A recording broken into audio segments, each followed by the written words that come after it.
This is the original esport racing game. This is iRacing.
The stakes have never been higher. The competition has never been stronger. 42 drivers, 25 rounds. One will be crowned champion.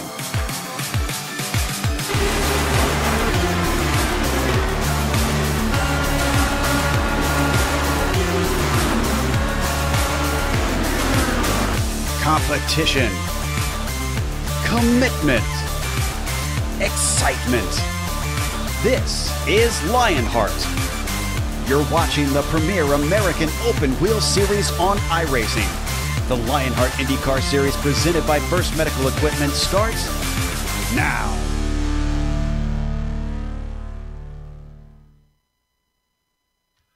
Competition, commitment, excitement. This is Lionheart. Sponsored by First Medical Equipment, Watkins Glen plays host to round 2 of the Lionheart IndyCar Season 7 Championship. It's early days in a new campaign, but after one race, the results were familiar. Dan Garrett picked up right where he left off, closing out last season by winning the first Medical Equipment 200, the season opener at Homestead. Despite a long off-season with new drivers arriving in the series such as George Sandman and Sage Karam, last year's top 4 spots, Dan Garrett, Adam Blocker, Andrew Kinsella, and Michael Goodman occupied the top of the charts. Now the 5th spot was picked up by Chris Stouffer, and he won the Turning Point Championship last season for the best second half. So you can see that momentum is playing a big factor. But that was then, and this is, well, now. And now is the time for the -273 Grand Prix at the Glen, presented by Cranfield Simulations.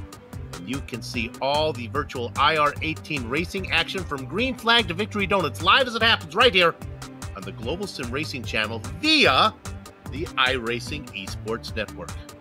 Hello everyone and welcome to the Sim Experience Countdown to Green.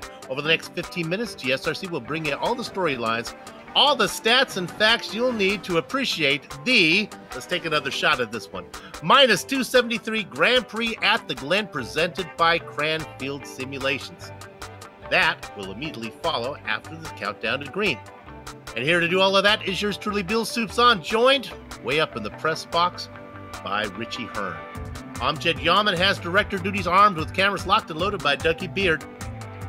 Now, as mentioned, the Season 7 opener at Homestead has been on the schedule for a long time. Round 2 in the Retro Series went to the Glen, and that's where we are right now for this IndyCar Series. And Richie, you raced here a little bit in sports cars. Tell us a little bit about this place. Yeah, thank you, Soup. And here we are at the Glen, just in northern New York. Beautiful area. This track is not too difficult, but it's very fast, very sweeping corners. We are using the full track along with the bus stop.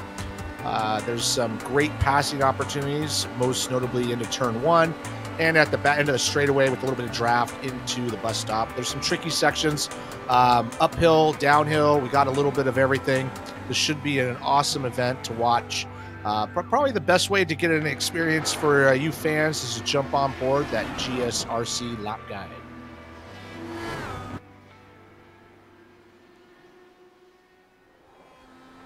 All right, we've got Amjad Yaman in the GSRC IR18, so let's do a lap around Watkins Glen. Coming down to the 90, even though this is a good place to pass, it's going to be easy to outbrake yourself. Thankfully, there's plenty of paved runoff, but if you hurt your momentum off the corner, you're going to regret it all the way up the hill. With the downforce the IndyCar offers, you're easily flat out on the S's. And since you're already cutting a big hole in the air for the car behind, anyone chasing you is going to have no problem slingshotting by. Granted, if you're side by side coming into the inner loop, you might want to get that sorted out quickly. This chicane is narrow and fast, which means battling can suddenly become a tangle and a trip to the wall. From there, you're thrown into the carousel, and because of the banking and wide radius, all you need is a small lift in the first half, and then you're powering your way out of there. Now we've entered the boot, and first up is the chute. The lack of runoff to the outside makes this especially precarious should you lose control. As we continue to plunge downhill, we hit the toe of the boot. Even though passes are sometimes possible into here, a late apex is definitely in order. The steep climb up the exit makes it critical that you find the power quickly and confidently. You'll often see anyone who makes a little lift find themselves under attack down into the heel of the boot. Note the narrow, steep curbing to the inside. It's best not to climb that or else the car gets unsettled. Finally, we return to the main circuit with turn 9. It's off-camber and blind with walls to either side of the exit. Crashes happen here with disappointing frequency. Indianapolis is next, and you've got to keep your foot in it all the way through. Then the final corner comes up and smacks you in the face. The tires on the outside are ready to grab anyone too greedy, so watch out. But hopefully you've now finished a lap around Watkins Glen.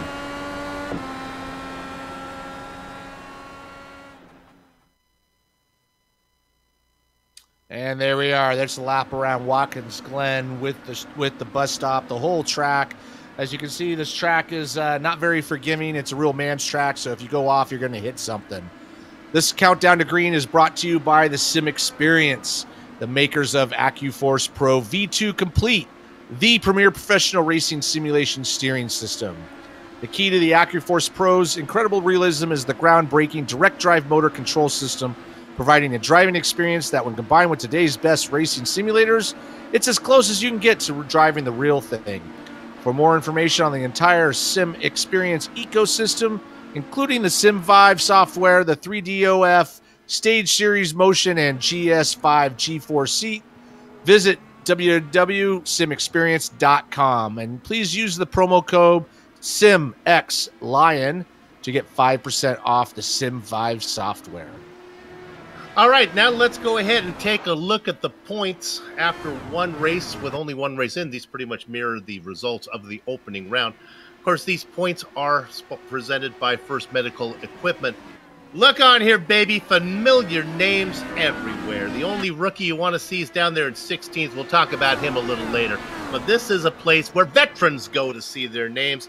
Dandy Dan, Garrett, Christopher. You see right there, Adam Blocker, Goodman, Kinsella, Yazik, Wardlow, all familiar names. Now, of course, this will shuffle around a little bit as the season progresses, but you get an idea how this is going to go. Let's quickly take a look at the team championship. I have a few thoughts about this one.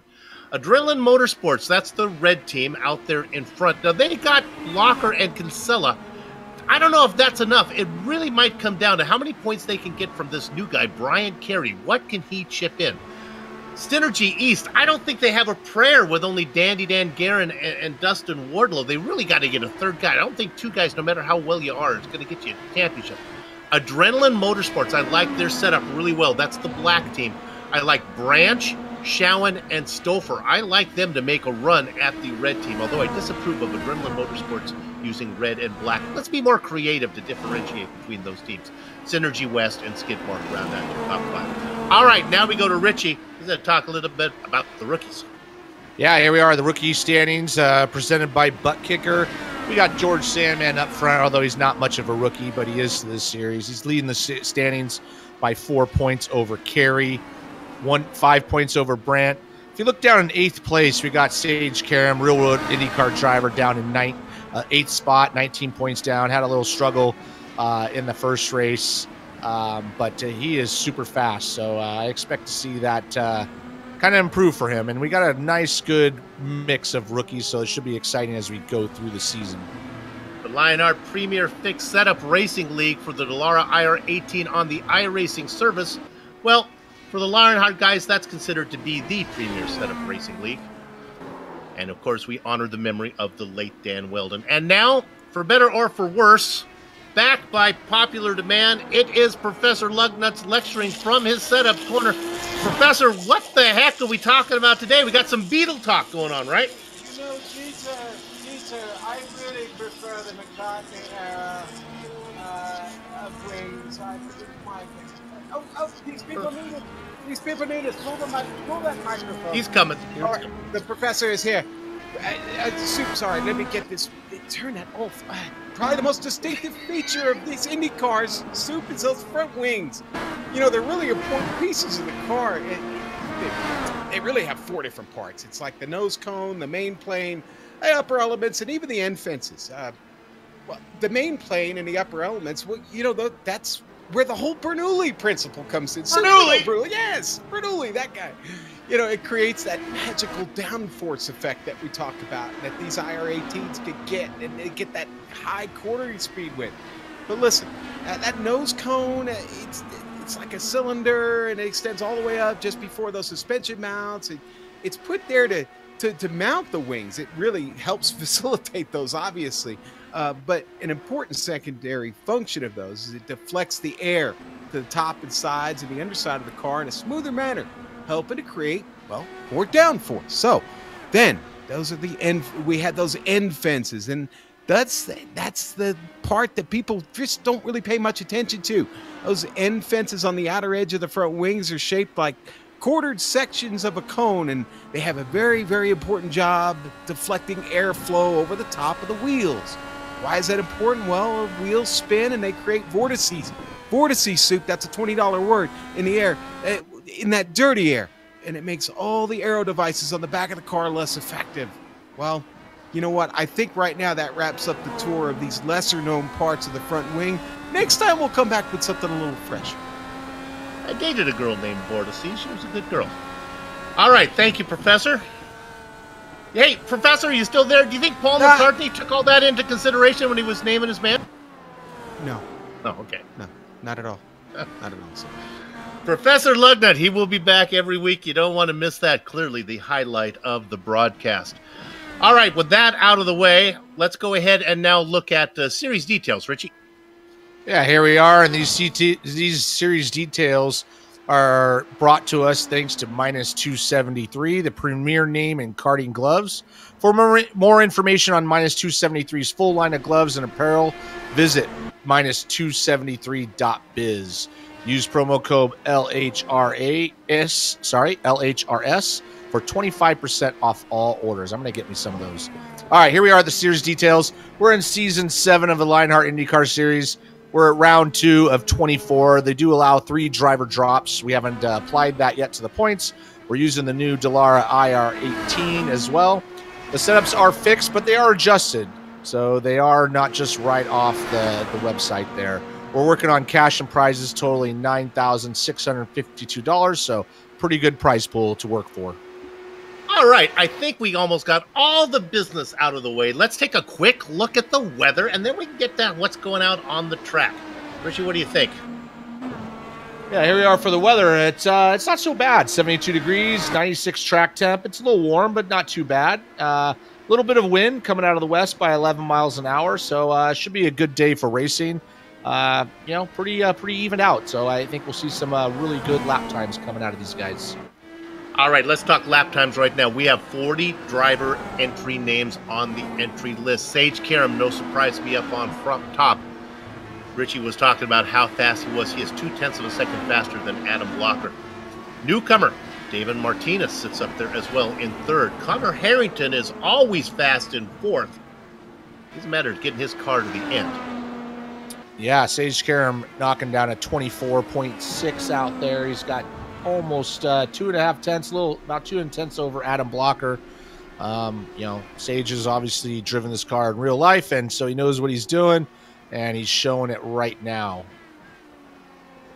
There's the familiar colors of Adam Blocker. And Sage Karam just dropped it down to a 24.5 roughly, so he is really setting it down, and he's going to be the one to chase. There's going to be no yellow flags in this race on the road course, so unless he makes a mistake, he's going to be hard to catch. I think we're looking at something like they say in Germany, Wire to Wire is what we're looking at today from Sage Karam. He could be untouchable.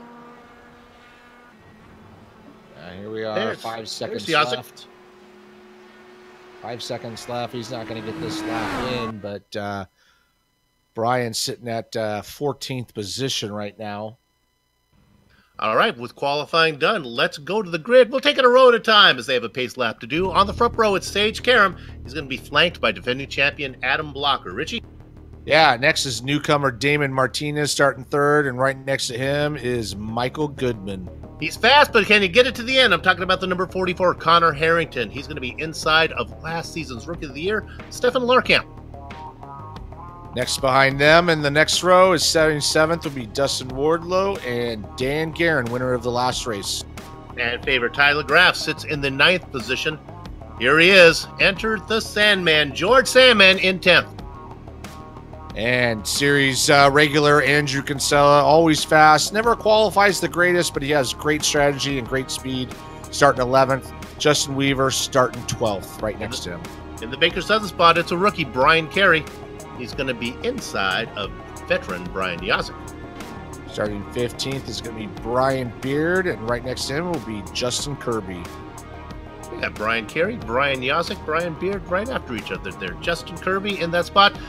Samuel Ryman sits in 17th position, flanked by Chris Stouffer. Next row behind them will be Isaiah Dupree, and right next to him in 20th spot will be David Altman.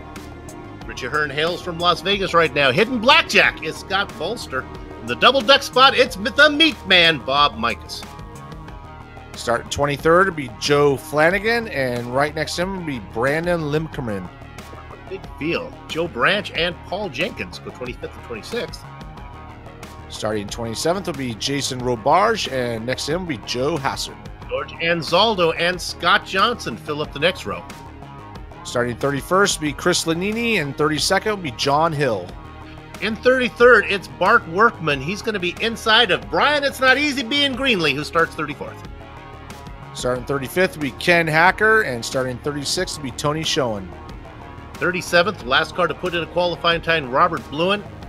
Sean Cole racing for the Simpit back there in 38th. Sean, give me a shout out on your YouTube channel there.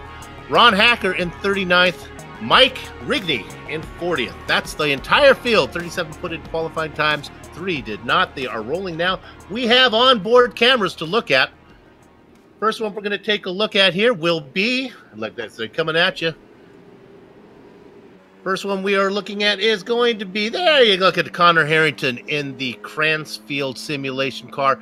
The global leader in fully immersive sustaining motion queuing simulators. CranfieldSimulations.com. Yikes, that's a mouthful. Oh, we got Tyler Craft in the minus 273 onboard camera. Durable, breathable, lightweight racing gloves. Check them out at minus273.biz. Sean Cole in the SimPit onboard camera. News, reviews, and information from around the world about sim racing. Check them out at thesimpit.com. And we will just point out that we have a spotlighted driver today. It is Big Joe Hassard. We'll keep an eye on him throughout the entire race. We have a little special feature for Big Joe. Big field today here as they're making their way around on their pace lap, heading towards the bus stop there. So it will be a rolling start. Should be pretty exciting. So hopefully we can get a nice clean lap 1 in, and we'll just see how it plays out. Little known fact, if they work their way through the bus stop, the rock band The Hollies back in 1966, their hit song was originally called Inner Loop, Inner Loop. Fortunately, they changed it to Bus Stop, and it was a big hit. Wise decision. Now they head after the inner loop. That really changes the whole complexion of the carousel. We're down into the chute. Yeah, it's pretty much flat out of that bus stop right down through the carousel into the chute. And this is where it gets a little bit tight. You know, the corner they're coming to right now is a tight right-hander, but it shoots back up the hill, and you got to get a good drive out of here because there is a small passing opportunity coming into the next part of this after this little straightaway that they're at right now. Many parts of footwear they work their way through as they go through the toe.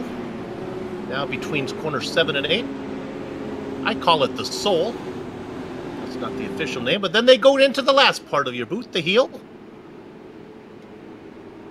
Yeah, this is the track that I struggle with a little bit. Those curves on the inside there, they don't look like much, but they are steep. So if you hit it with the front of the car, it really messes up your rhythm. Through the Achilles straight and down into the hardest corner for me, corner number 9. I say it every time I race here. I just can't get it right. It is tough because it's blind entry and it is kind of slow off camber at the top. This one, not so much. And then we get going here. We do the penultimate corner, the left-hander that heads you down into 11, and we'll get this thing going. Round number 2. Sage Karam controls the field. Competition, commitment, excitement. This is Lionheart, and Karam takes him down into the 90. We are clean. Going to turn 1, Sage Karam weaving a little bit to try to break some of the draft as they go into this fast, tricky S's. But this is going to lead on to the back straightaway here. We can get some draft. We got basically Adam Blocker right on the tail of Sage Karam. Looks like he's going to make a move. Sage is going to make him go on the outside into the bus stop. I think Blocker is thinking, I'm going to try to make it now before Karam can run away from me. A good run from Blocker out of the bus stop. Watching on is Damon Martinez, a driver we're going to learn a little bit about. We don't know much about him. We know he is fast in qualifying right now. Rounding out your top 5, Michael Goodman and Connor Herring.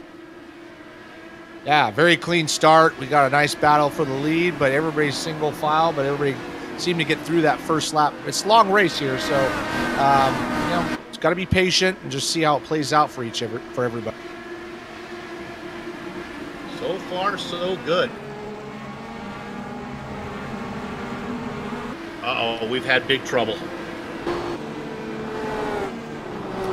Yep, have a big accident there in that section I was talking about, going back up the hill. A lot of pileup. It starts well up here. I think Dupree, gets into it with Oh, you know what? It's Samuel Ryman gets turned.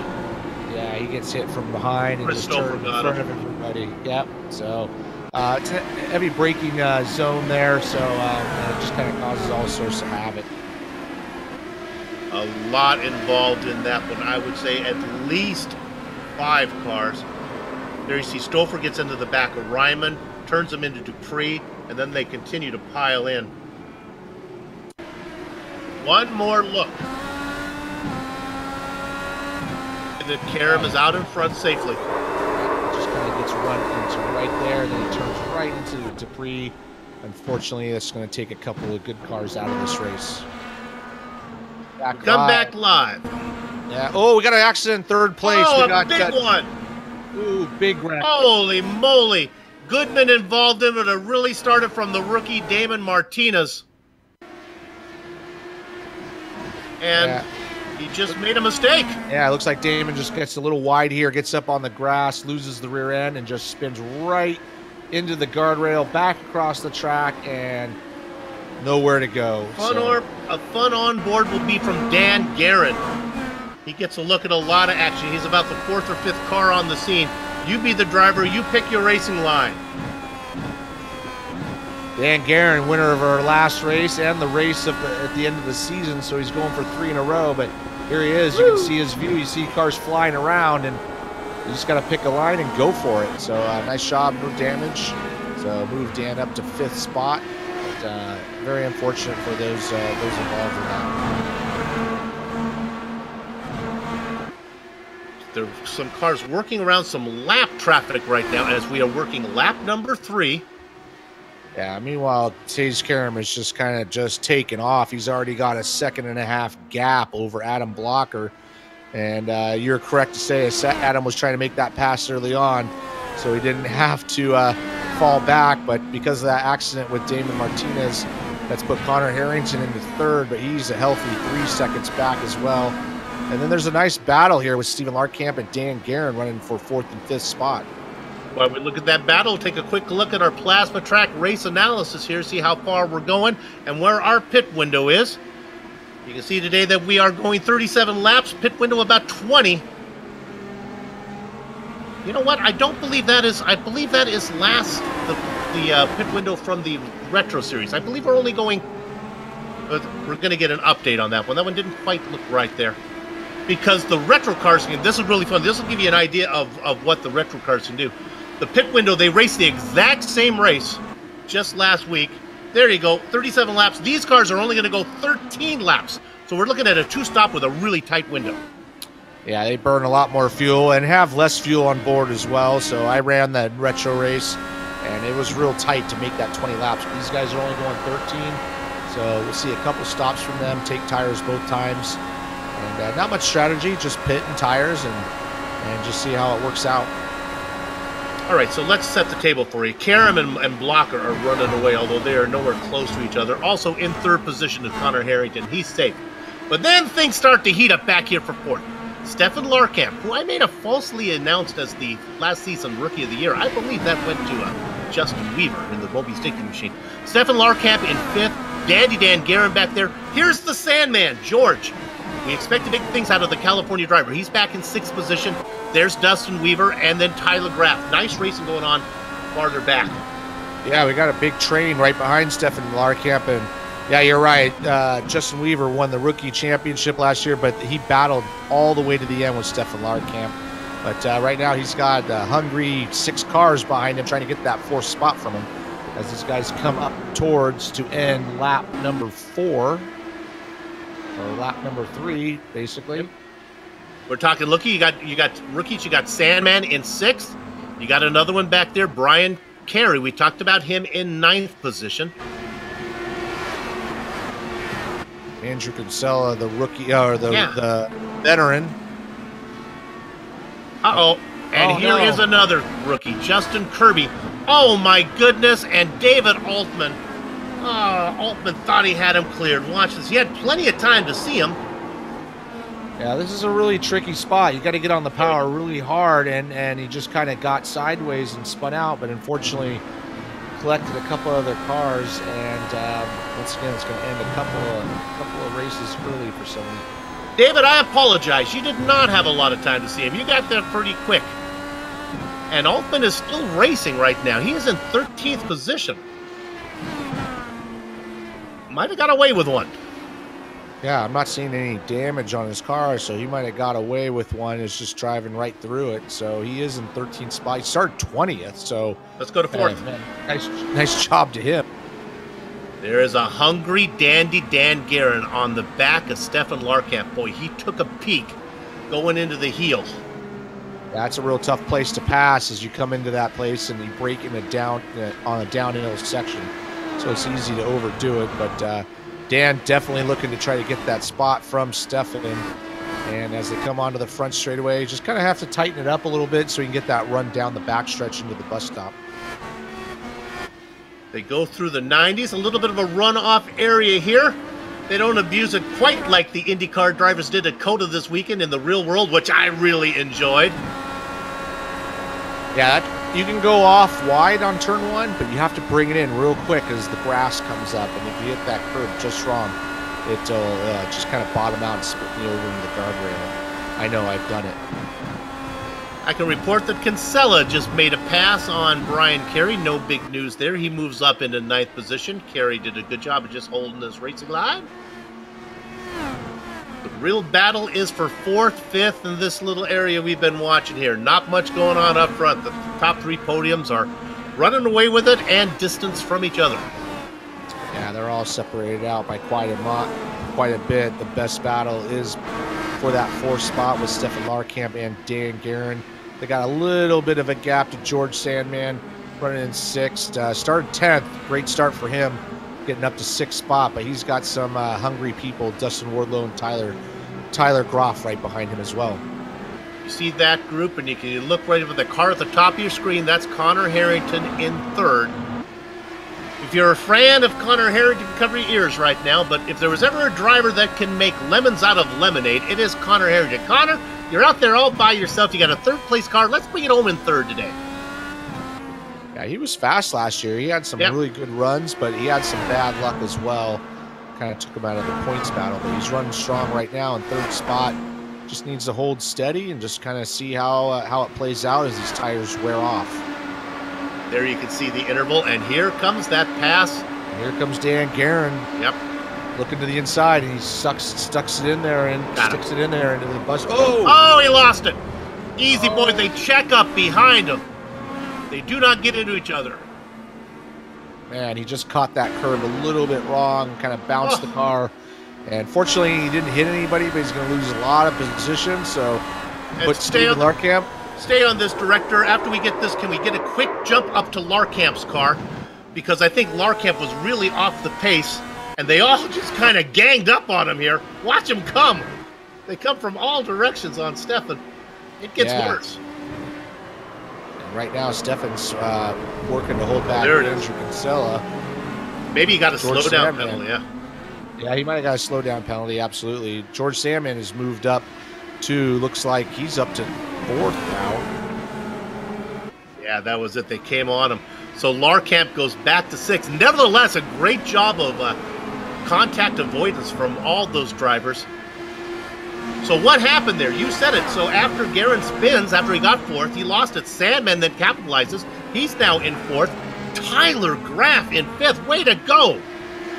9th place, up 4 spots. Yeah, both those guys, Sandman and Tyler Graff, started on that 5th row, up to 4th and 5th at the moment. Andrew Kinsella as well started 11th. He's up to 7th, although it looks like Dustin Wardlow is looking to make a move on him. I don't think he's going to get it done. You were riding off the back of Larkamp, and you could see all the nonsense that was going on behind him, directly behind him, and then in the pack right behind as well.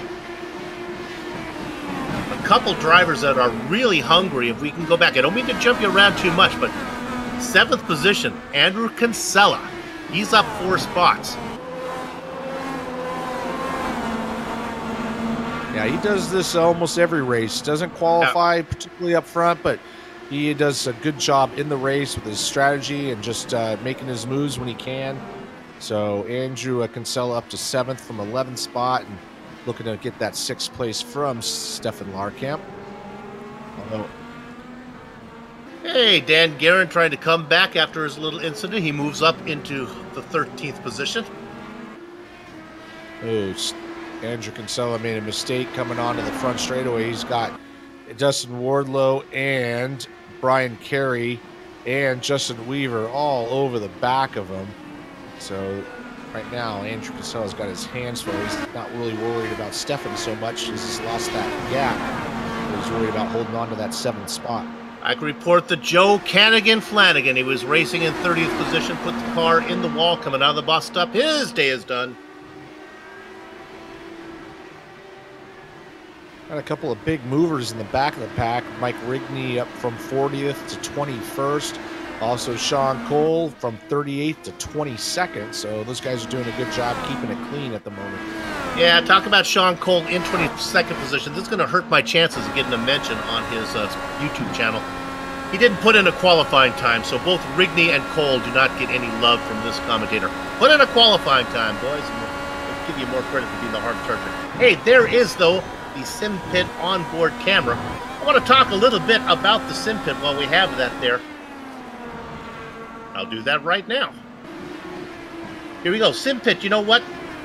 News, reviews, and information from around the world about sim racing hardware and software. It also focuses on what it takes to be a better sim racer, with instructional videos and how-tos that will help your performance on the track.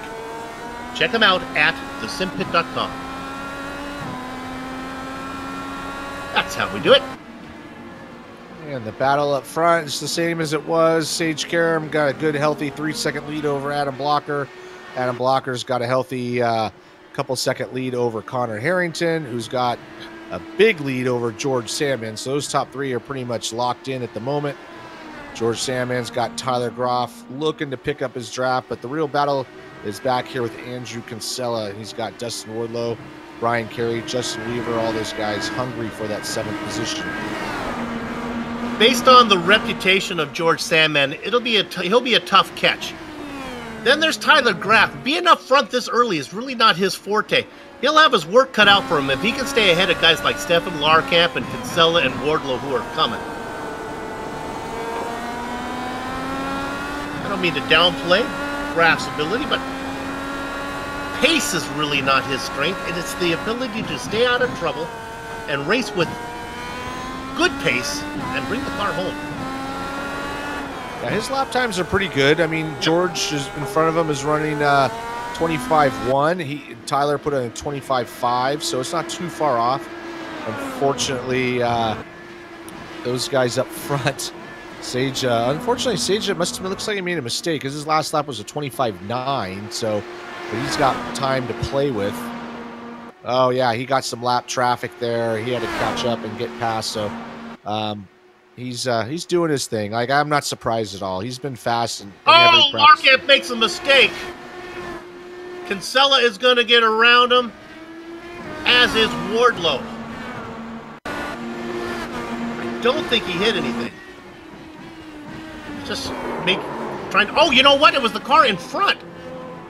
It was Tyler Graff who made the mistake. Yeah, there's Tyler Graff, and we're on Graff, and then Larkamp took evasive action. I didn't see Graff. Yeah, Tyler Graff just comes in a little hot, clips that inside curb, unloads the rear, and just spins out. Does a full 360, doesn't hit anything, but he causes a lot of havoc with the cars behind him. Tyler, man, I just talked you up about how you're able to bring the car home without a problem. Then you do that. And that's going to move Andrew Kinsella up to, looks like, 6th spot at the moment. So nice job to him. He does have Stefan Larkamp right behind him. And then we got Dustin Wardlow, Brian Carey, all those guys, Justin Weaver, Brian Yazik bringing it in there up to 11th spot now. Honestly, where we're looking, this is where we want to be. There's a lot of cars out here, and there are a few battles here and there, but the action is right here in this mix. And as we say that, look at this pass being made. That's the white and blue car. That is the Moby Dickey's machine. Justin Weaver getting on the inside of Brian Carey, the rookie.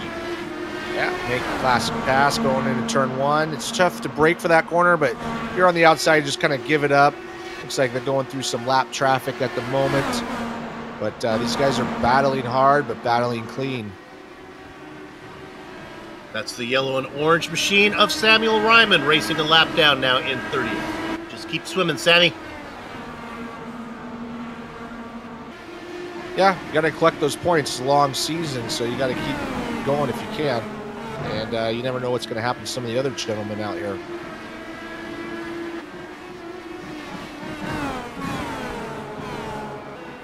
Blue one was the car you saw there was the car that was off. And we could be looking at our first scheduled stop. Oh, Jason Robard. Here comes Sage Karam's coming in at the moment, though. He's right in the pit lane as we speak. Adam Blocker continues on, though. He's going to go one more lap, so he's able to save a little bit more fuel than Sage was. So we'll see how this plays out at the end. Well, even though they'll make the same amount of pit stops, they'll just take less fuel. So Karam makes his stop on I guess lap 13. So yeah, I guess he's good to go to 37. If I know my times tables, triple 13, you get 39. I guess he's good to go. Yeah, the difference is Adam is going to be able to have to take less fuel. And we get a replay on Adam Blocker. His race almost ended here. Okay, we're going to look at Weaver. We got a couple things. He came up on the back of Ken Hacker, and Blocker was able to get around. But now we're going to look at the Moby's Dickies machine. Uh-oh.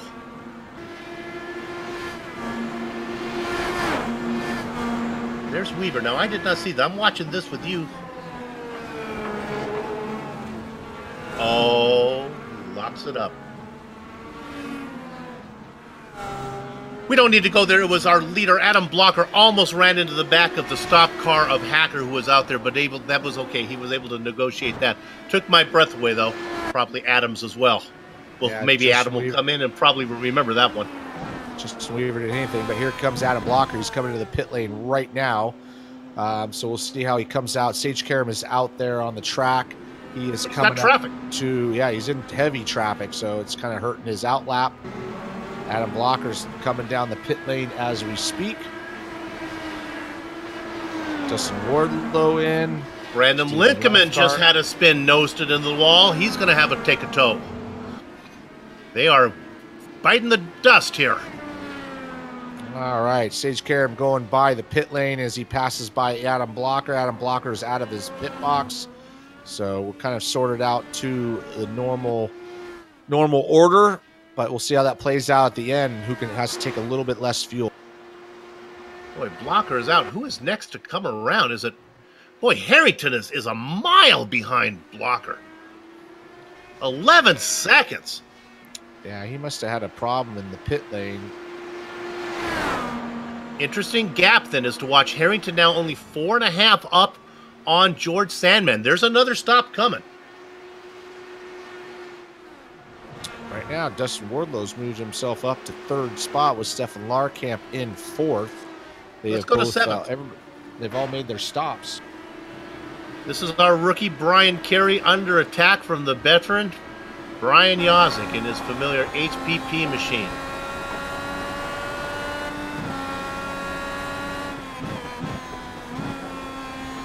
Looking for somewhere to go. I'm sorry, it's Connor Harrington still in third spot. I called that wrong. George Sandman in fourth. They have all made their stops. Dustin Wardlow has not made his stop yet. Oh, Wardlow has made his stop. Sorry, Yep, we're all good. Timing and scoring's a little off here. All the stops are done. Well, after those stops, even though Sage had traffic, he's opened up to a 4.5 second gap over Adam Blocker. And so Adam's got some work to do. Connor Harrington's a healthy 15 seconds back. So he must have had some issue in the pit. Yes, indeed. George Sandman's done a great job starting 10th up to 4th spot. He's 20 seconds back, though, and he's got Dustin Wardlow right behind him, only about a second and a half back, so he's going to watch for him. Andrew Kinsella up to 6th, and he's right behind Dustin Wardlow. Everybody's separated out a little bit, but we'll probably see this tighten up as the run goes on.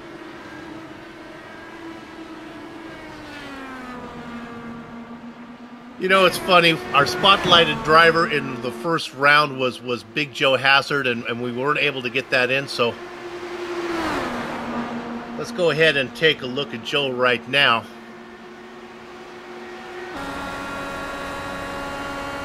Where is Joe racing at right now? As we look at him, you can see his career starts, making his 120th career start today. He's got himself 5 wins, baby. First start, Michigan, back in season 1. First win, only took him 1 season to get that done at Homestead, the season opener. Good to see Big Joe out there. And as we had that video in, he just lost a spot. How much going up front here? We got everybody separated out. We got Sage Kerriman in first, Adam Blocker in second, Hunter Harrington, Sandman, Wardlow, Kinsella. Everybody's kind of separated out. Not many battles. Probably the closest battle we have right now is basically between Brian Carey and Brian Yazik, one with a Y, one with an I. But even then, they're not that close together. Everybody's kind of separated out after those pit stops at the moment. Well, the way things have been going, you really don't need to make the pass. You just need to put a little pressure on the guy in front of you and wait for him to make a mistake, a la Tyler Graff. We don't need to go there, but Graff is back in 11th. Let's check in on Graff. Yeah. But he's got Justin Weaver right behind him at the moment. So Justin Weaver trying to take that 11th spot from him. That's probably the closest battle we have up front.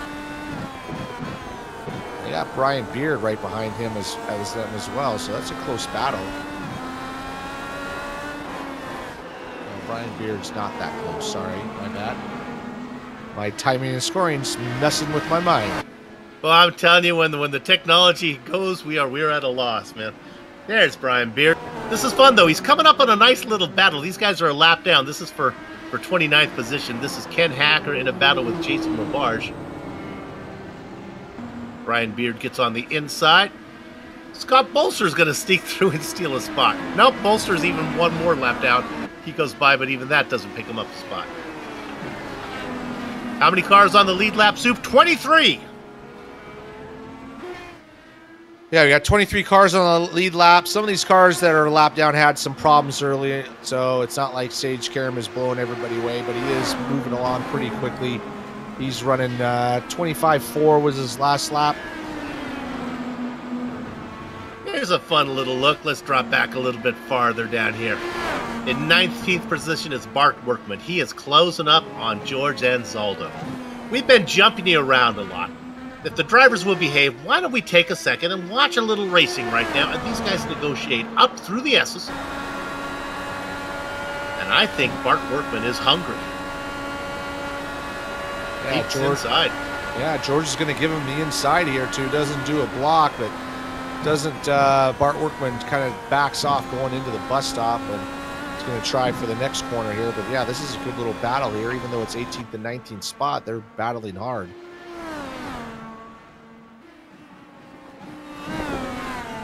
Stay on this. They go through the chute. Down into the toe, and Anzaldo starts to pull away.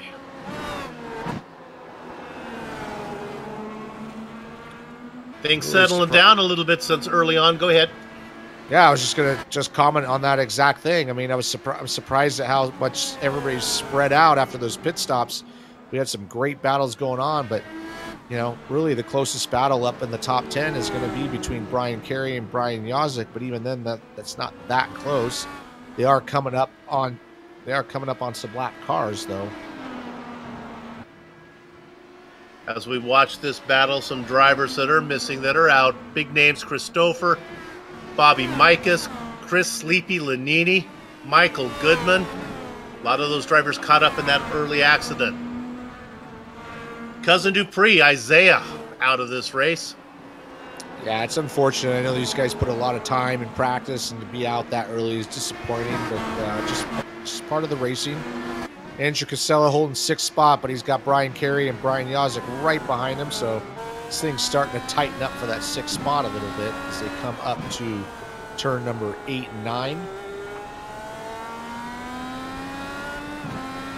Have a catch A legitimate threat to win the championship right now, but doesn't quite seem to have the pace. Brian Carey, a rookie, doing really well. Yeah, Andrew's always a legitimate threat. I mean, it's a long season. He always seems to find himself up front. So, obviously, Sage Karam is the fastest, but he had troubles at the first race, so he's not leading the points either. So, our points leader Dan Guerin down in 10th spot. Had a great move going on early and lost it himself into the bus stop, so he's trying to make that up, but he's still running. No damage taken. Let's look at, we just had a spin from Brandon Limpkeman. You know what? This is kind of fun. We can take a look at this one because I think he got a little help from the George Sandman. That's why it's interesting to look at. This is Sandman in 4th trying to negotiate a little bit of lap traffic.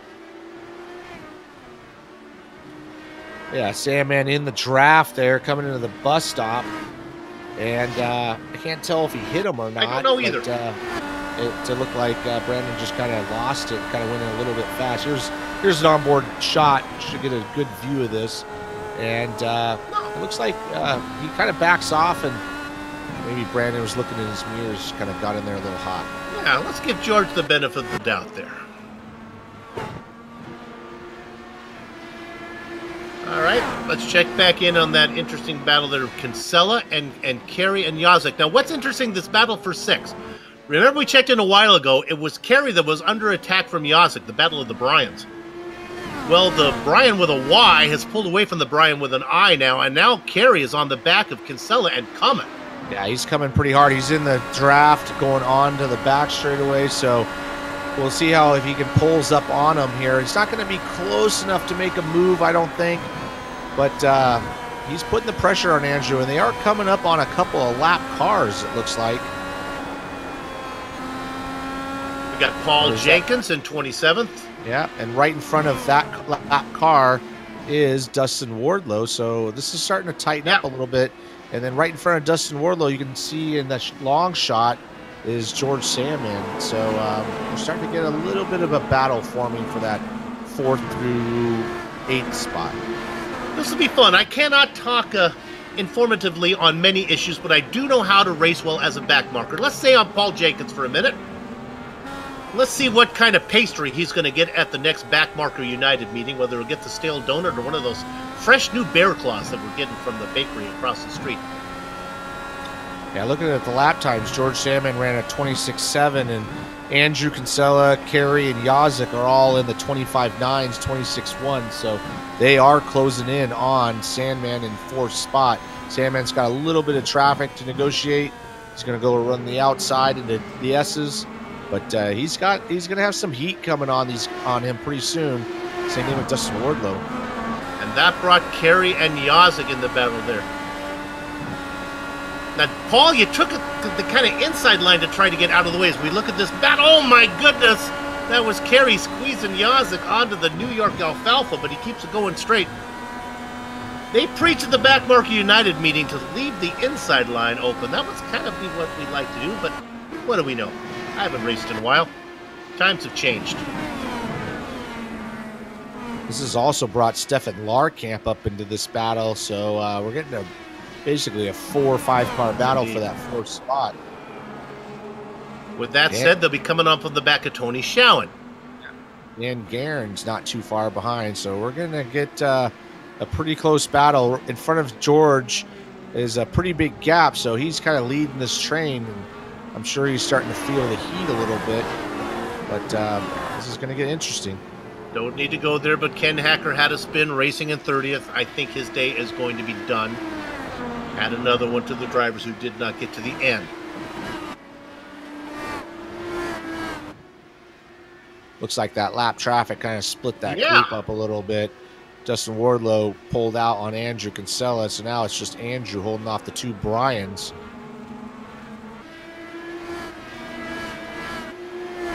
Meanwhile, up front, Sage Karam is now opened up to a 7.5 second gap to Adam Blocker. He's just knifing his way through these lap cars with no issues at all. You're looking there at the driver in 2nd. Let's talk about the story we can tell about the driver in fourth. I thought George Sandman would be working on maybe trying to get to Connor Harrington. Well, you kind of forget about that story. He's got his mirrors full of Dustin Wardlow. The Candyman is racing. Yeah, he's running about the same lap times as Connor Harrington, so he's not really making any inroads into that gap. And it's about 5 seconds, 4.5 seconds, but he's definitely got to worry about Dustin at this moment, as Dustin is closed up right on his tail. He's only, a couple tenths behind, and he's getting closer every corner. About 3 or 4 laps away from the next pit stop, so maybe Wardlow can stay out there, get close enough to run one hot lap. We got to go to 37, so you do 12, 12, and 13. See? That's math. I think that's 37. That is 37. Okay, I did good there. Yeah, it's sometimes that's the only way you can make the pass is try to do the over-under, as they call it. So if that guy pits, but you got to be able to put in that really fast lap and be able to undercut him. If you get any kind of traffic, it kind of screws you up. So, and it can go both ways. You could pit a lap earlier, come out on fresh tires, but you got to put in a heater. But right now, Dustin Wardlow's all over the back of George Sandman as they come in. Oh, Dandy Dan Garrett has had a problem. He lost it. He parked it. He put it perpendicular right in the street, did a donut. And oh my goodness, Paul Jenkins does a great job of getting around him. Tyler Graff as well. Yeah, that's exactly where Dan Caron had the problem before. And Dan was going for 3 in a row. It doesn't look like it's going to happen this time. Now, usually you'll hear me preach about leaving the car parked, locking up the brakes so they can get around you. This is kind of being in a precarious situation. I'm not sure if you want to leave the car right there. Oh, nice going. Just lock it down sometimes. Keep from hitting. So, we got Dan Guerin, Dustin Wardlow making the pass on George Sandman going into turn 1. He got a hell of a run coming off of that last corner there, and he's made the move. So move Dustin Wardlow up to 4th spot. Now, I'd like to tell you, I need to do some research here on this, but I imagine these are fixed setups. Richie, what is your guess? They should still have a push to pass, though, right? Am I right on that? Or no, I don't think they get push to pass on the fixed setup. Oh, goes into the bus stop a little hot. He's going to open the door, and there goes George Sandman back around the outside. But yeah, I don't think they have push to pass. I'm not 100% sure, but I think in the fixed set. Oh, yeah, I guess in the fixed set, they do allow the push to pass. So they got a certain amount of time they can use it. So that's something that definitely can help make kind of downplay it here on GSRC because we have no way to track it. So it's you can only assume that sometimes they have it. It'd be nice if we could actually peek in and see what's going on. Yeah, that'd be great. Just like the real races on the broadcast, see who's using it, who has what left. Getting close to those next pit stops, like you said. We're working lap 25 of 37.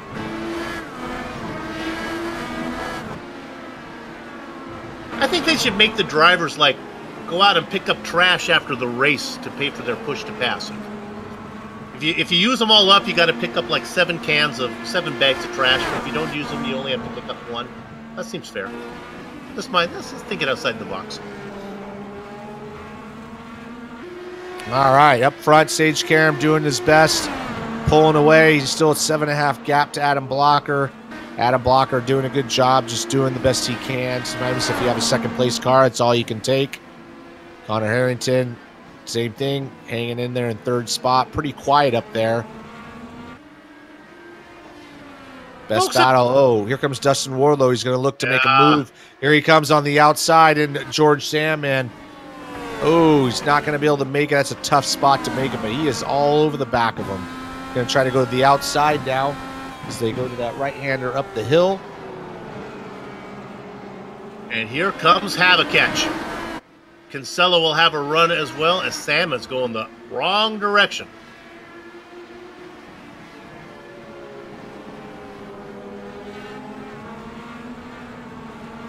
And Sage Karam is in the pit lane. Adam Blocker goes another lap just like before. I don't know if that's enough fuel saving to make that distance up in the 7.5 gap he has, but we'll see as he comes to the pits. So is Karting Harrington. George Sandman running fourth. He's going to enter the pit lane. Dustin Wardlow is going to go another lap, so he's going to try to do that over-under like we were talking about. He's got clear track in front of him, but you got to put in a monster lap time here to make that work. Well, I said it would be wire to wire. Adam Blocker just wanted to prove me wrong. He's going to stay out there and get himself a lap lead. No bonus points for that in this series. All right, Sage Karam's out on the track, out of the bus stop, in the carousel. Adam Blocker's, man, I don't think he's going to be able to do it. Probably the battle to watch is between Dustin Wardlow and George Sandman, as Dustin Wardlow has not made his pit stop and George has. Yeah, I think Wardlow is going to really be long gone by the time this is done. Wardlow, it'd be interesting to see where Kinsella made his stop. That'll be fun to see where Kinsella and Wardlow fare. Our leader's in. Ooh, we got a little bit of accident here happening in front of Dustin Wardlow. I don't know who that was, but he had some... I think it was Ken Hacker. Boy, he's had... Actually, I think Ken Hacker gets a visit to go see Rod Serling in the Twilight Zone. He's had quite a day. And I think Hacker maxed out on incidents. And we don't have it because he's gone. Adam Block at the Amelia Earhart Bar and Grill. Go ahead. I was going to say Adam Blocker stopped. Sage Karam's going by him. There goes Adam Blocker, so that move's not going to happen. Dustin Wardlow, this is the battle I wanted to watch. So he's in the pit lane right now. And George Sandman is... He is in ninth spot. I don't know where he's at on the track. He's coming on. Looks like he's coming on the straightaway right now. I really think Kinsella is going to be the interesting one. There goes Kinsella. Kinsella is out just ahead of Brian Carey. And that didn't work out for Dustin as George goes by him. And he's going to lose a big gap. So I think that accident that happened in front of him really slowed him down. So let's go to 6 right now. This is Larkamp, Stefan Larkamp, and Sandman gets him. Kinsella, though, out in front of Carey. Kinsella locks himself into 4th. Not so sure how fast... Oh, here comes Larkamp back on Sandman. Not so sure how fast the number 06 of Sandman is at the end of a run. He seemed to be really struggling. Fixed setups, you'd think it would be the same for everybody, but maybe he abuses his stuff more.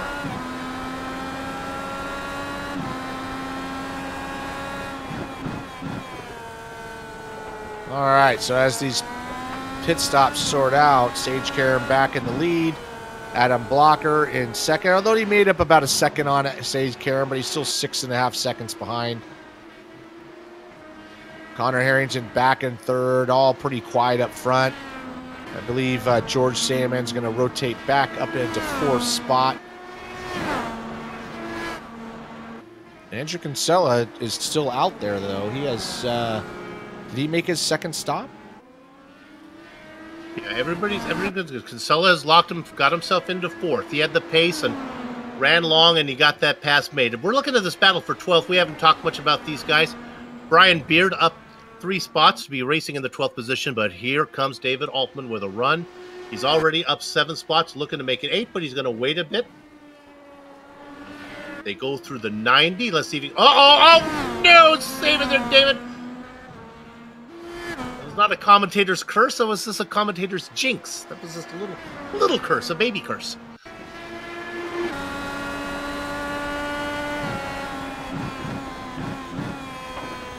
Here they come through turn 1 here on this replay. David Altman just kind of gets looks like he gets on the curb, a little gas, and spits him over the inside, doesn't hit anything, and continues on. Wow, I'm really impressed with Andrew Kinsella. I'm still trying to figure out how he jumped Sandman and Carey in the pit stops there. His pit stop was just average, but he must have put in like a monster lap there. I think Kinsella got him right before the pit lane. He was coming, and then when we talked about Sandman was going the wrong direction. I think Kinsella is on his way. The question is, he's 10 seconds behind Connor Harrington. Yeah, I don't think he can catch Connor, but starting 11th, coming up to 4th, that's a great run. Same thing with Brian Carey right behind him, 13th to 5th. And then George, 10th to 6th, wasn't 4th, but he's still running 6 spots. So that's a good run. Probably the biggest loser right there out of that whole group was Dustin Wardlow. He was running 5th, and he's dropped all the way down to 8th. And just didn't work out for him running that extra lap.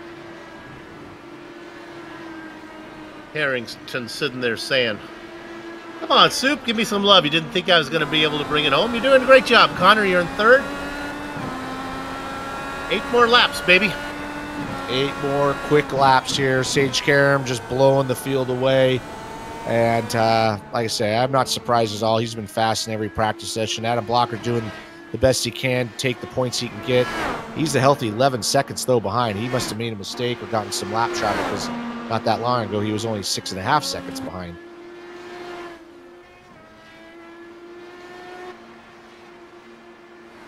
Oh, Scotty Johnson had an issue.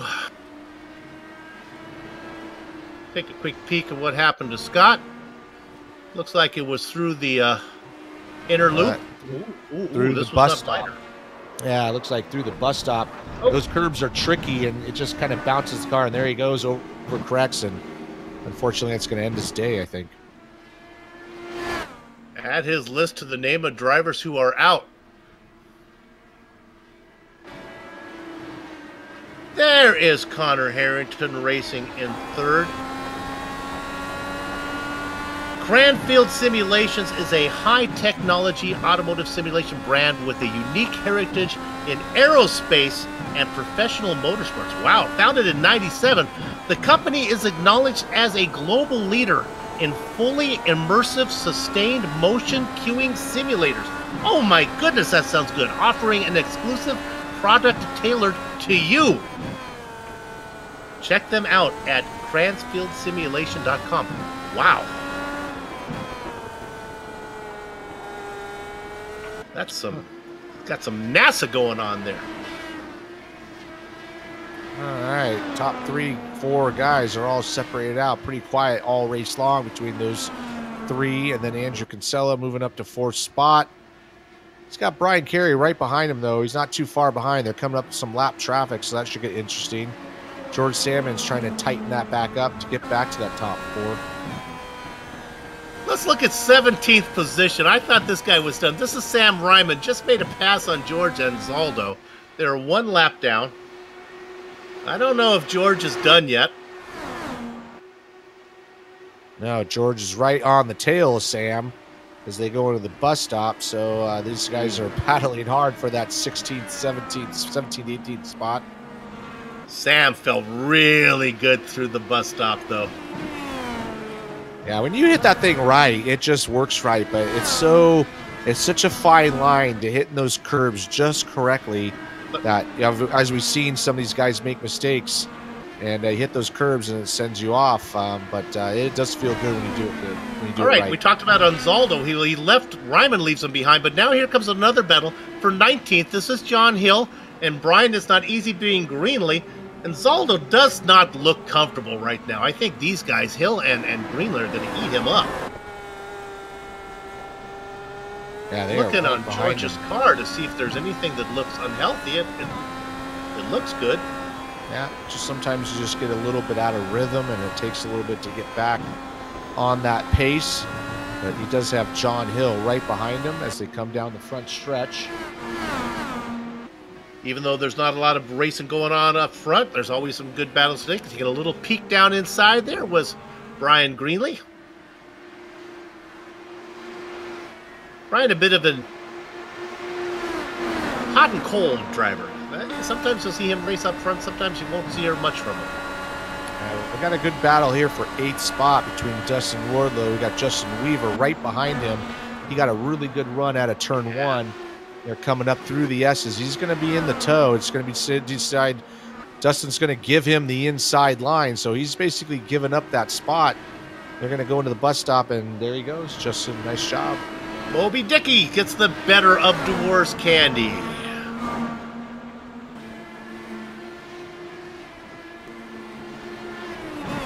Weaver up into 8th, Wardlow back into 9th.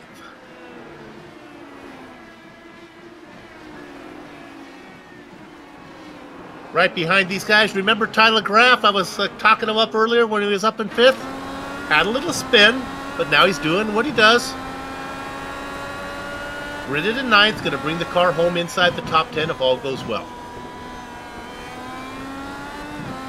Honestly, Tyler didn't belong up in 5th. He didn't feel comfortable up there. That's not Tyler Graff country. I'll tell you what, this battle for 6 is heating up. We got George Salmon in 6, Stephen Larkamp behind him. Justin Weaver and Dustin Wardlow are not too far behind. So seems like George struggles a little bit with the old tires as he's quick out of the box, but then he kind of fades a little bit. So, you know, we only have 5 laps to go, but he's going to have his hands full as Stephen Larkamp is kind of picking up his draft as they come through the S's here. As you're watching on the screen, we'll see if he can get close enough to at least put some pressure on George. This is kind of what I talked about. Sandman looks really good early and fades at the end. Now he only has to hang on for another 5 laps, but here comes Stephen Larkamp. Got to give a shout out to Brian Carey, 13th to 5th. So nice job to him. Looking for a solid top 5 finish. He's got top rookie. He's got Andrew Kinsella right in his sights. Not quite close enough to make a move, but they're all coming up on some lap traffic, so we'll see what happens. And that lap traffic they might get to, that is that battle for 18th, 19th, and 20th there that involves Anzaldo. In fact, Anzaldo gets passed by Greenlee right now. Can we go to that real quick? There's a fun little battle. Greenlee, car number 38, just gets around George Anzaldo. There we got John Hill involved in there as well. And now John here they Hill come. is pulling over. Kind of let Andrew Kinsella go by. Brian Carey's coming through, but here comes George Salmon in that group with Sandman, Larkamp, Weaver, and Wardlow. Bolster is several laps down. That's the first car that Kinsella will get to. Works his way around them. Then he gets to the guys who are battling. Here comes Anzaldo making a move on Greenlee. They don't realize that Havocatch is coming. Havocatch is there. Havocatch will have to wait. Anzaldo and Greenlee racing for 18th position here. Oh! Greenlee puts it on the green. Now they go too wide and Kinsella loses it. That's going to give an opportunity to Brian Carey to snatch 4th position. Yeah, it looks like Andrew had to check up for these guys, and he just kind of loses the front of the car, gets sideways, catches it, but that allows Brian Carey to move into that position. Meanwhile, George Salmon is closing up. Anzaldo finally says, I don't want any part of this. He backs. Oh, that was Greenlee who backs out of it. Anzaldo now out in front.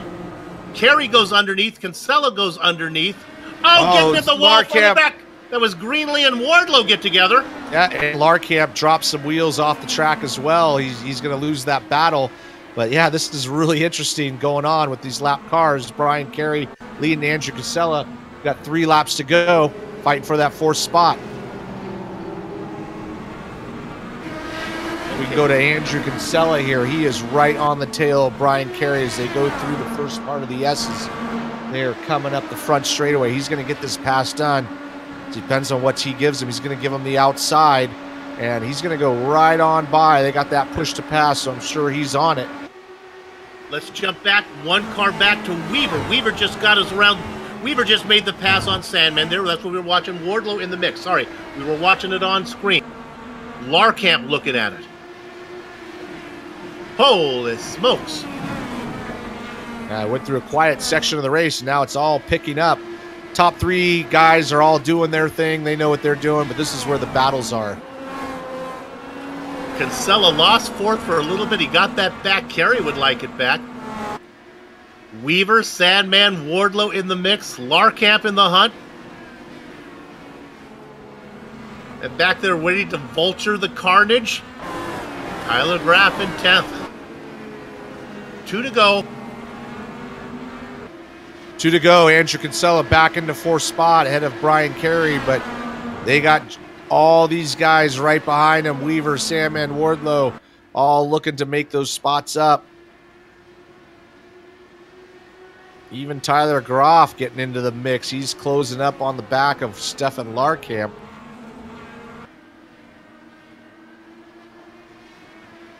That train works their way up the S's now. Yeah, we're watching that on the screen right now with Andrew Kinsella. You can see all those cars behind him. That's all for position. He's got Brian Carey in his sights, or in his rearview mirror, sorry. And Brian's going to just try to stay with him. And he's only got to pass him one time with 1 lap to go coming up, about a lap and a half. I think Sandman is about to lose a spot to Wardlow back in 7th. Wardlow all over the back of him, nowhere to go right now. The same thing, though, for Carey as Weaver is getting up on him. Oh, ooh. Sweet sassy Molassie, this is something else. Oh, yeah, Stefan Larkamp had to check up a little bit and got wide, but that caused George Salmon to check up. Here comes Dustin Wardlow. He's going to try to send it in on the inside. Here he goes. He's going to... Oh, he makes the pass. Tough place to get it done. Very good job from both of those guys for not hitting each other. Oh, Andrew Kinsella makes a mistake up in front of him, and he's going to back everybody up. They're back up right now. I can tell you that our leader is going into the toe. We'll get to he's on the white flag lap. We'll get there when it's time. Oh, here comes Justin Weaver on the inside of Brian Carey as well. He's going to send it into turn 1. And they go side by side, and Brian Carey's going to have the edge as they go in the S's. Even though Andrew Kinsella made a mistake, he's able to gap Brian Carey a little bit. But this battle between... Oh, here comes Dustin Wardlow now on Justin Weaver. He's going to go around the outside, coming around the back stretch into the bus stop. We got to go up to the front. Karam works out of the final corner. Let's give round 2, the minus 273 Grand Prix at the Glen, presented by Cranfield Simulations, to Sage Karam. Let's drop back to the battle. Looks like Kinsella's going to get there. 5th position is Carey trying to fend off Wardlow. Yeah, Wardlow's got Justin Weaver right behind him, and right behind them is George Sandman. Stefan Larkamp's not too far behind to pick up the mess if there is one. Honestly, Tyler Graff has a shot at Larkamp and well. We'll cover all of this. The front of the train in 4th position goes into corner number 9. It is led by Andrew Kinsella. He negotiates that hard corner. Now he gets to the penultimate left-hander. Only the right-hander left. Here's the order I think we're going to get. Kinsella is going to be 4th. Carey in 5th if he can hang on. Wardlow, Weaver, Sandman. The battle back for 9th. Larkamp holds off Graff. Little farther back, 12th position. Got Brian Beard and David Altman fighting it out for 12th and 13th spot. Man, that was a hell of a battle up front. Those guys did a great job. Here we come, the last corner here. Brian Beard's got the position, and he's going to take it. Had a good run out of that corner, but could not get it done. Those are the last cars on the lead lap. Well, the front 3 was not all that exciting, but my goodness, the guys a little farther back sure did put on a show. Right now, what we're going to do is take a short break, but we will come back for the Plasma Tracks post-race show, where we'll talk to some of the drivers, run down the entire finishing order before we put a lock on the gate. Don't go far. We'll be back.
The Sim Pit is an entertainment channel dedicated to the world of simulated motorsports. The Sim Pit is a leader in providing the sim racing community with news, reviews, interviews, DIY pieces, and instructional videos to make sim racing a better experience for all.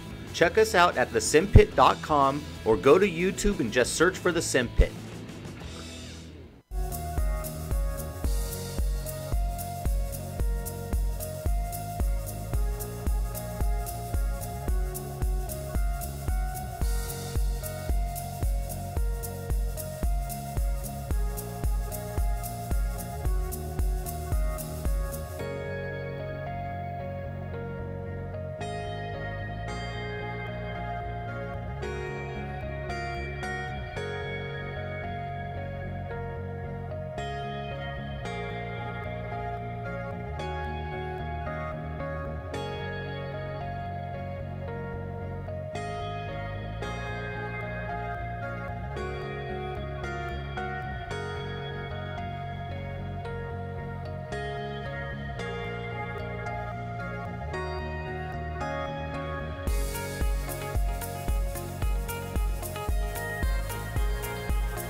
Welcome back to the minus 273 Grand Prix at the Glen, presented by Cransfield Simulations.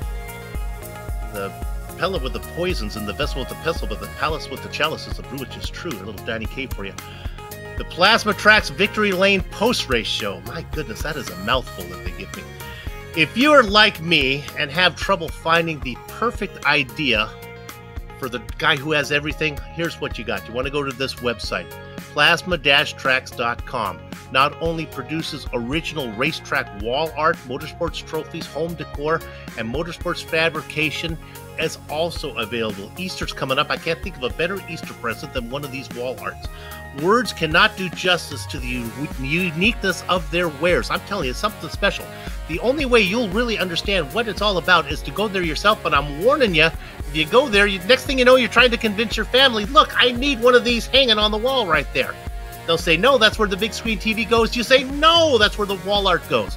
You got to go to plasmatracks.com to check those out. Now, I got more information. Use this promo code LRS 2019 to get 25% off your order.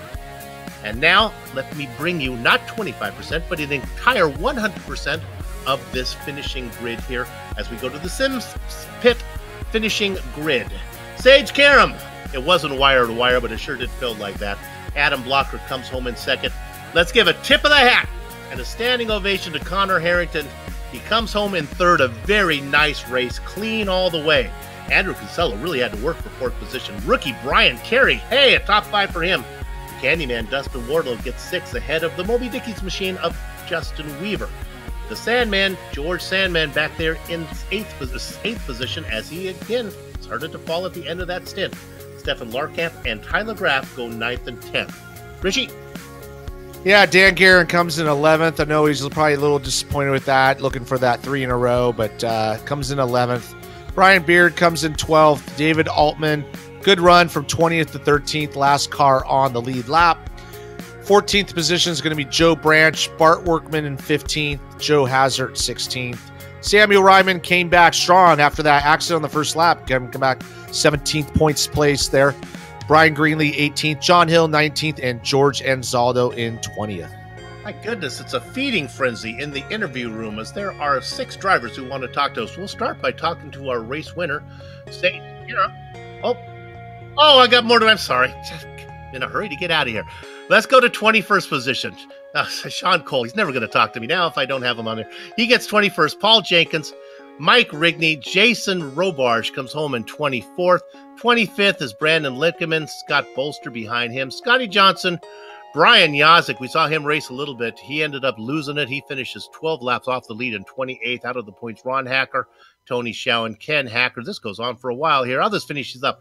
Robert Bluen, Joe Canigan Flanagan, Justin Kirby, and, well, the rookie that we thought was going to be good. Boy, there's more of these than I thought, Richie. Damon Martinez, Isaiah Dupree, Michael Goodman, Chris Stouffer, Bobby Micas, and Chris Lanini in 40th. Oh my gosh. All right, now let's go to interviews. And now I will talk to Sage Karam, who gets the win here. Sage, yeah, you were fast in practice, fast in qualifying, and you were fast in the race.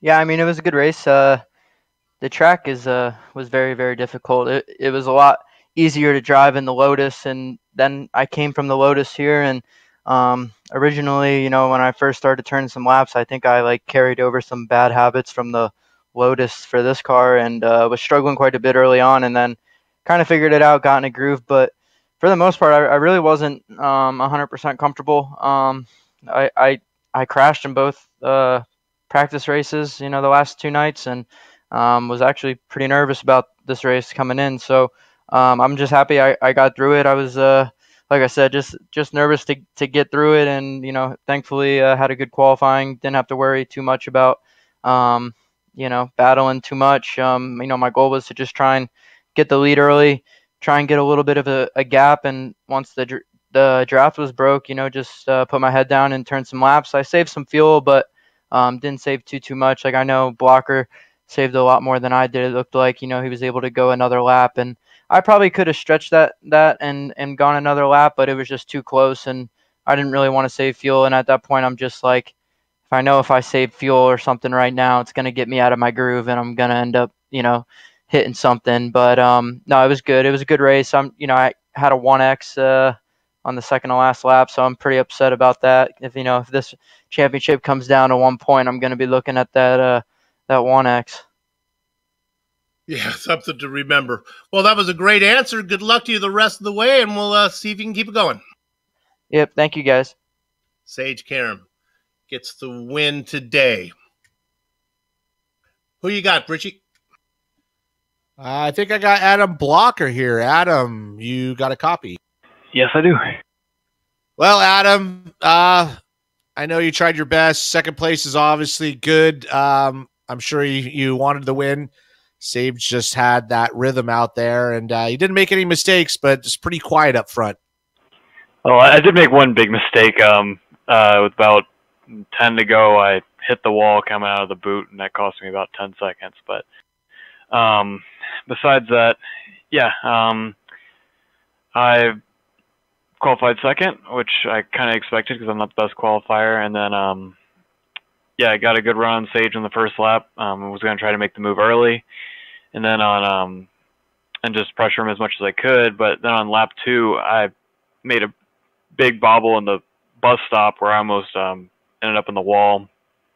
And considering I wasn't the most comfortable with this setup, and this Watkins Glen in particular really bites you if you make a small mistake. I don't know. I just didn't feel like pushing the 10 tenths I need to catch Karam because it's a long season, and I just thought it was worthwhile to keep the points I had. So yeah, well, we saw that at the beginning, and we kind of figured you were attacking him pretty early on, that you needed to kind of put the pressure on him. We didn't catch the mistake you made near the end, but I kind of mentioned, sometimes you got a second place car, you just got to take it. And it is a long season, and it's better than pitching it into the fence, trying to get, 1 more tenth out of your lap. So yeah, really good job. And we'll look forward to seeing you at the next one. Yeah, it's definitely a better start than last year. Last year, my first 2 races were 32nd and 27th. So I'll definitely take a third and a second to start the season. Yeah, also wanted to give it a shout out to my teammates, Kinsella, P4, and Brian Carey's first time top 5 in Lionheart, so that's pretty cool, P5. So, yeah, congrats to those guys, and congrats to Sage. Yeah, awesome. Yeah, and great job there. Yeah, good start to the season, and we'll see you next week. Soup? Yep, see you then. Okay, I get to talk to the third place finisher today. That would be Connor Harrington. Connor, congratulations on the win. My partner, Richie Hearn, kept harping on the point that you have a reputation for being fast but crashing all the time. I knew you were going to bring this car home. Thanks for proving me right. Way to go. Well, yeah, it was really great to finally finish a road course race without putting it in the tires. The Cranfield Simulation number 44 machine was pretty good. We definitely didn't have the pace of Sage or Adam. So we were really just trying to be the best of the rest. Got really lucky to miss a pretty big wreck that happened in front of me on lap 2 or 3. And then after that, I was kind of the forgotten man. I was kind of just by myself, all alone, and turned 35 laps without really much going on. Hey, help me out on some of the technical aspects of the Lionheart. There are push to passes on the road races. Yeah, so the problem with the push to pass is that if you're tight on fuel and you push your push to pass, you're gonna burn up more fuel. And with having to do a 13 lap stint and my fuel numbers, really wasn't able to utilize it in the middle stint. And even that, I mean, Sage and Adam were at least half a second faster than us a lap. So a push to pass isn't going to make up a half a second. But we're really happy with the result to get on the last step of the podium here in my home race. So it's some good things to take forward in the next week and for the rest of the season. Absolutely. Congratulations on a podium today. Let's keep it going, and we'll see you down the road. Yep. Cheers, guys. All right. There are a lot of drivers to talk to. We're going to wrap it up, though, but we encourage everybody to come back. We will try to talk to everybody before the season is out. We really do want to hear from you, even if you're not on the podium. First Medical Equipment. Let's give them some thanks. They've been the source of medical supplies and equipment in the Burlington, Iowa area for years because of their superior commitment to provide the absolute best in product quality and customer service. Richie? SimExperience, the makers of the AccuForce Pro V2 Complete, the premier professional racing simulation steering system. The key to the AccuForce Pro's incredible realism is the groundbreaking direct drive motor control system, providing a driving experience that, when combined with today's best racing simulators, is as close as you can get to driving the real thing. For more information on the entire SimExperience ecosystem, including the SimVive software, 3DOF, Stage Series Motion, and GS5 G4 seat, visit simexperience.com. Thought I could get through a whole broadcast without saying those magic words? Guess again. Butt Kicker products add instant immersion to any game. Unlike a subwoofer that moves air and loses accuracy and force, Butt Kicker products move actual mass, producing a, here they come, haptic immersion that's powerful and accurate. Butt Kicker products add that missing driver-to-car connection, bringing more realism and immersion to your sessions. See all the family of products at thebuttkicker.com. Use the promo code LION25 to get 25% off your order. Mr. Hearn. To contact any of these sponsors you see on our screen right now, go to LionheartRacingSeries.com. Click on the 2018 sponsors, read or scroll to the bottom where you can click on the company logo. On the screen now are just some of the company's equipment and software that's made this broadcast possible. Hey, how about that iconic music that lets your ears alert your eyes you're watching a GSRC Productions? That comes courtesy of June Lalonde. See the screen to how to get a hold of more of her great work. The Lionheart IndyCar Series returns in 2 weeks. GSRC and IESN will be there to bring you all the action. We hope you join us.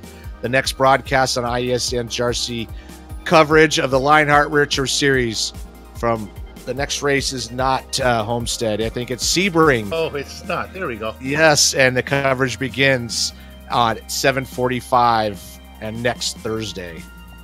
Sliding across your screen right now like Tom Cruise in a pair of socks are just some of the upcoming broadcasts, so check those out and mark them down on your calendar. If you want to know more about GSRC, including a complete list of upcoming shows, how about GlobalSimRacingChannel.com? Check us out on Twitter at GSRC Channel, Facebook at Global Sim Racing Channel, and Instagram at GSRC_Graham. And while you're here, well, if you haven't done so yet, go over to our YouTube page and hit that YouTube button and become a subscriber. Finally, on behalf of the entire crew here, that would be Richie, Amjed, and Dougie, I'd like to thank all of you for watching as Sage Karam gets his first win of the season here in Watkins Glen. With that said, we're off to have fun storming the castle. So until next time, race clean, race hard, and we'll see you on the track.